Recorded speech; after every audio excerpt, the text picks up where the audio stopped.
Per me però, perché ho una licenza H, quindi speciale, sono dovuto andare a fare il test di uscita dal mezzo a Roma.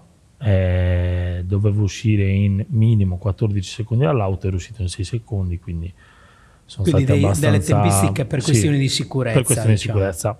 Considera anche che noi che abbiamo la licenza H, nelle auto da gara abbiamo il numero rosso, perché molti mi chiedono: ma perché avete il numero rosso? E allora io sono disabile.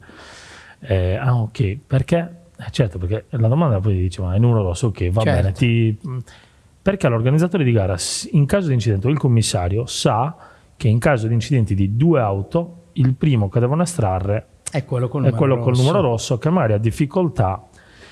Io penso che sia un po' per i problemi di deambulazione, quindi che magari chi ha problemi alle gambe, su quello sì. Nel mio caso, bene o male, potrei arrangiarmi tranquillamente.